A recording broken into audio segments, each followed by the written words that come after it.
하나님 말씀 마가복음 1장 29절로 33절 교독하시고 마지막 33절 함께 읽도록 하겠습니다.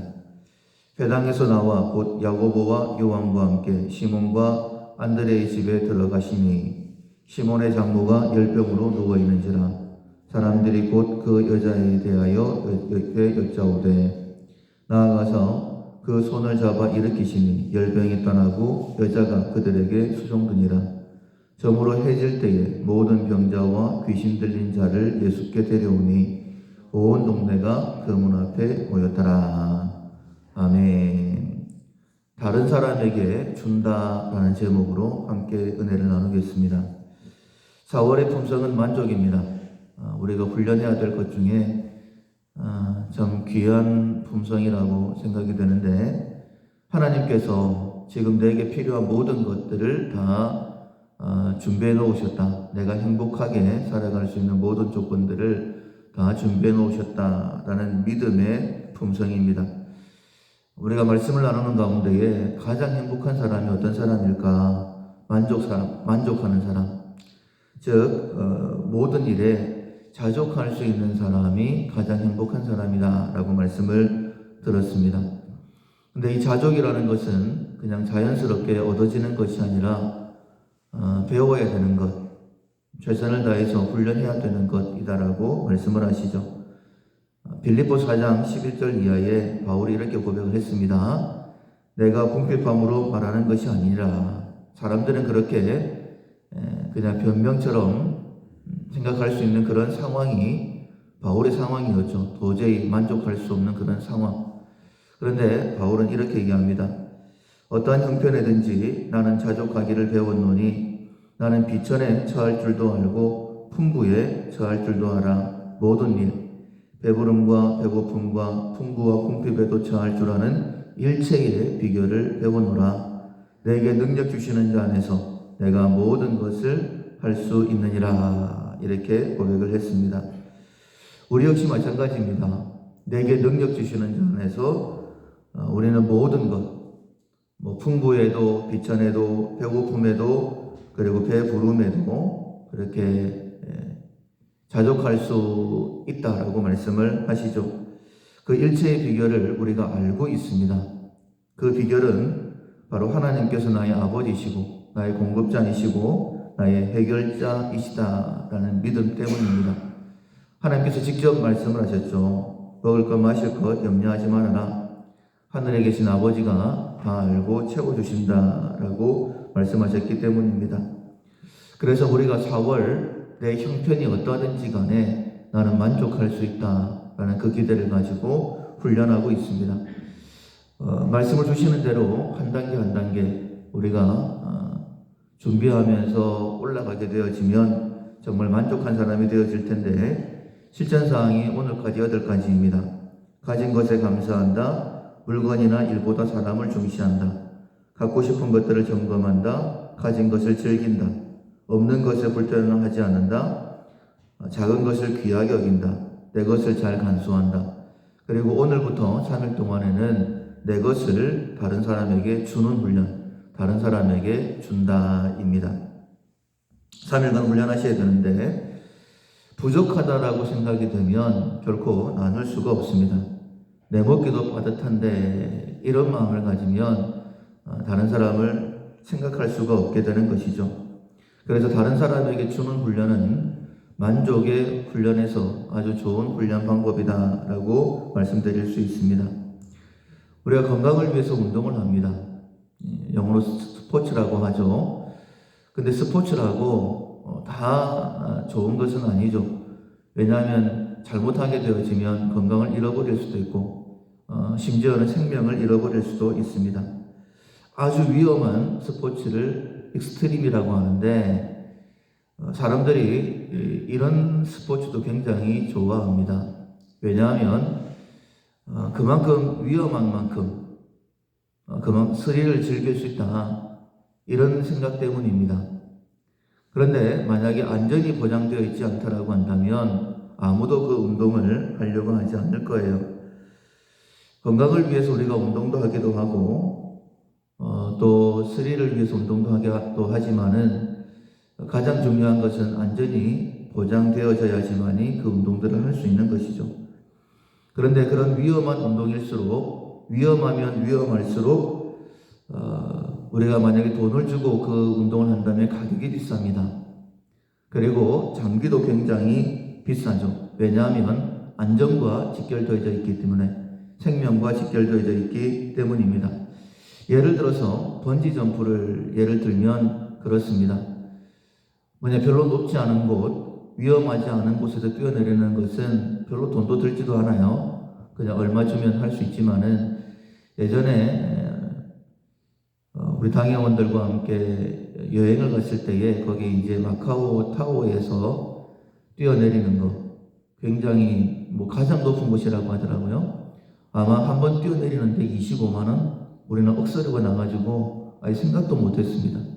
근데 왜 그렇게 많은 돈을 주고 뛰어내리느냐? 그만큼 안전을 위해서 첨단 기술이 사용됐기 때문에, 또 많은 것들이 준비되어 있기 때문에 그런 돈을 받는 것 아니겠습니까? 그 높은 곳에서 왜 그 돈을 주고 뛰어내릴 수 있을까? 그것은 안전 보장이 되어져 있기 때문입니다. 다른 사람에게 주는 것도 마찬가지입니다.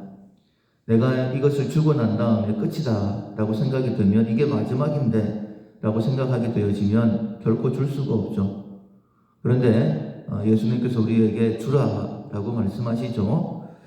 그렇게 말씀하시는 이유, 그것은 하나님께서 우리에게 채워주시는 분이시기 때문에 주라 라고 말씀하시는 거예요.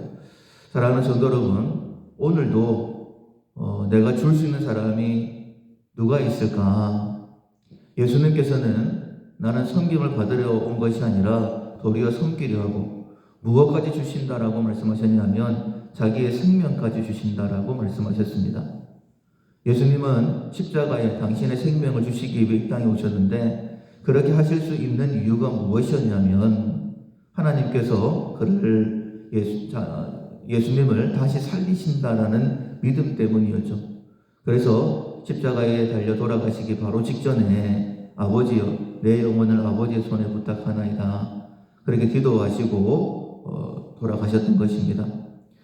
우리가 다른 사람에게 주는 만족하는 훈련을 하기 위해서 지금 내게 부족하게 느껴진다 할지라도 이것도 나누게 되어지면 분명히 하나님께서 더 풍성하게 채워주신다라는 믿음을 우리가 가져야 됩니다. 오늘 본문에 보면 예수님께서 회당에서 첫 번째 기적을 행하시고 난 다음에 가버나움 회당에서 말씀을 전가하실 때에 귀신이 견딜 수가 없었죠. 왜냐하면 예수님은 빛이시기 때문에. 그래서 나 귀신 들린 사람이다, 그리고 귀신이 쫓겨져 나가게 되어지는 첫 번째 기적이 있었고, 그 다음에 예수님께서 시몬의 집에 들어가셔서 시몬의 장모의 열병을 고치시는 사건이 오늘 본문으로 이어지고 있습니다. 그때 이 장모가 즉시 나음을 받았고 다른 사람들을 수종들었다라고 말씀하고 있어요. 두 가지 의미가 있다라고 말씀드릴 수 있는데, 첫 번째로는 예수님께서 고치시니까 완전하게 고침을 받았네, 다른 사람을 도울 수 있을 만큼. 자기 몸 혼자 간수하지 못할 그런 연약한 몸이었는데 예수님이 만지시니까 즉각적으로 섬길 만큼 완전하게 나았네, 이것을 말씀하시는 것도 있습니다. 그러나 또 하나는 베드로의 장모가 다른 사람을 섬기고 있구나 라는 것을 알 수가 있습니다. 열병에 걸렸으니까 꼼짝없이 누워있으니까 다른 사람이 섬김을 받았겠죠. 그런데 예수님께서 그 몸을 고쳤을 때에 첫 번째로는 자신을 고쳐준 예수님과 그 일행들을 잘 섬겼을 것입니다. 그런데 그 다음 말씀으로 이어지는 것이 온 동네가 그 문 앞에 모였다. 병자와 귀신 들린 많은 사람들이 예수의 소문을 듣고 그 앞에 몰려들었죠. 그때에 이 베드로의 장모가 온전하게 되어서 그 사람들을 잘 섬겼을 거예요.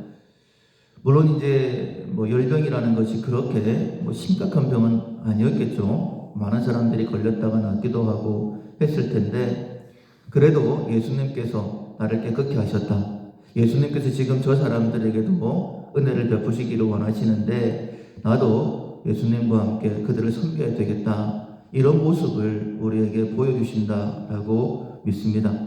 사랑하는 성도 여러분, 예수님께서는 우리를 부르실 때에 복의 통로로 불러주셨죠. 아브라함에게 너는 복이다 라고 말씀하셨고, 그리고 네가 복의 통로가 되어서 먼저는 이 자손들이 이 자손을 통하여서 열방이 복을 받게 될 것이다 라고 그렇게 우리를 불러주셨습니다. 그렇다라고 한다면 오늘 하루를 살아가는 동안에 나를 통해서 또 누군가는 복을 누려야지, 내가 예수님께로부터 하나님께로 복을 받은 것만큼 그 복을 나누어 줘야지, 내게 하나님께서 이런 직장 또 이런 일들 이런 형편들 허락하셨는데 이것을 통해서 또 누군가는 은혜를 누려야지, 이런 마음을 가지고 어떻게 하면 섬길 수 있을까, 어떻게 하면 나누어 줄 수 있을까, 내가 나누게 되어지면 더 풍성하게 채워주실 텐데 내가 지금 이렇게 은혜를 받은 것 나누어 주라고 하신 거야, 이런 마음의 결단이 다시 한 번 더 우리 가운데 있어야 됩니다. 김익두 목사님에 대한 일화를 우리가 잘 알고 있죠. 원래는 깡패였는데 은혜를 받고 목사님이 되셨습니다. 많은 사람들이 김익두가 목사가 되었다는 사실을 받아들이질 않았어요. 그래서 김익두 목사님이 부고장을 보내죠. 김익두 죽다. 그런데 주변의 상인들이 엄청나게 괴롭힘을 당하기 때문에 안 받아들였어요. 그런데 한 번은 이런 사건이 있었었죠. 일화인데 이게 우연인지 아니면 한번 괴롭히려고 했는 건지는 모르겠지만은 물벼락을 맞은 적이 있었습니다. 그때 김익두 목사님이 이렇게 얘기했죠. 예수는 내가 믿었는데 은혜는 당신이 받네요. 우리가 이렇게 은혜의 통로가 되었으면 좋겠어요. 내가 예수 믿음으로 말미암아 정말 큰 은혜가 당신에게 흘러가고 있습니다. 내가 복받은 것이 당신에게 복입니다. 오늘 하루도 하나님께서 우리에게 은혜를 베풀어 주실 거고 이 새벽에 우리에게 또 은혜를 베풀어 주실 것입니다. 오늘 하루도 우리가 그냥 보내지 않았으면 좋겠어요. 내게 있는 복이 다른 사람에게 흘러가야지. 내게 있는 복이 내 자녀에게, 내게 있는 복이 내 주변 사람들에게, 하나님께서 그것을 위하여서 나를 불러주셨지. 그렇게 되기 위해서는 하나님께서 내게 공급하신다라는 만족의 훈련이 우리 가운데 있어야 됩니다. 만족함으로 인하여서 많은 사람을 더 힘있게 섬길 수 있는, 내가 예수 믿음으로 말미암아 내 주변의 사람들이 복을 받고 있다, 내가 말할 뿐만 아니라 내 주변 사람들도 그렇게 얘기할 수 있는 진짜 복된 사람이 될 수 있기를 주님의 이름으로 축원합니다. 아멘. 찬송가 425장, 찬송가 425장 주님의 뜻을 이루소서. 425장입니다. 주님의 뜻을 이루소서. 고요한 중에 기다리니 진흙과 같은 날 빚으사 주님의 형상 만드소서. 주님의 뜻을 이루소서. 주님 발 앞에 엎드리니 나의 맘속을 살피시사 다히게 하옵소서. 주님의 뜻을 이루소서. 병들어 몸이 피곤할 때 권능의 손을 내게 펴사 강건케 하여 주옵소서. 주님의 뜻을 이루소서. 온전히 나를 주장하사 주님과 함께 동행함을 만민이 알게 하옵소서. 아멘. 말씀을 기억하면서 자기 자신을 위해 먼저 기도하겠습니다. 우리는 주님과 함께 동행하는 사람이고 만민이 그것을 우리의 삶을 통하여 보게 될 것인데, 하나님, 내게 있는 것, 그것을 다른 사람에게 나누어 주는 삶을 살게 해주십시오. 내가 힘들다고 생각을 하면, 내가 부족하다고 생각을 하면 결코 나눌 수가 없는데, 하나님께서 나에게 은혜를 베풀어 주시고 이 작은 것까지도 나눌 수 있도록, 바울이 자족하기를 배웠다, 내게 능력 주시는 자 안에서 나는 모든 것을 할 수 있다 라고 그렇게 고백했던 것처럼, 예수님 안에서 다른 사람이 볼 때는 이해가 안 된다 할지라도 더 많이 섬기고 더 많이 나누어 주고, 그래서 더 풍성하게 하나님께서 채워주시는 것을 경험하는 진짜 만족한 삶, 형편에 구애받지 않는 만족한 삶을 살아갈 수 있도록 도와주십시오. 자기 자신을 위해 먼저 기도하시고, 우리를 통해서 우리 가정의 구원이, 우리 밀락교회를 통하여 이 땅의 복음이 힘있게 증거되게 해달라고, 온통이 어려운 가운데 있습니다. 교회가 교회로서의 사명을 잘 감당해서 많은 사람들을 생명의 길로 인도하게 해달라고 이 땅의 교회들을 위하여 기도하시고, 우리 가운데 약한 영혼들이 있습니다. 특별히 하나님 은혜를 베풀어 주셔서 영혼이 잘됨 같이 범사가 잘되고 강건해지는 놀라운 은혜가 있게 해달라고, 힘든 만큼 하나님의 은혜가 채워지면 더 귀하게 쓰임받게 될 텐데, 하나님 은혜를 베풀어 주십시오. 긍휼을 베풀어 주십시오. 이 일을 통하여 우리 교회가 하나님의 영광을 한번 보게 달라고 기도하시고, 각자 기도 제목으로 기도하겠습니다.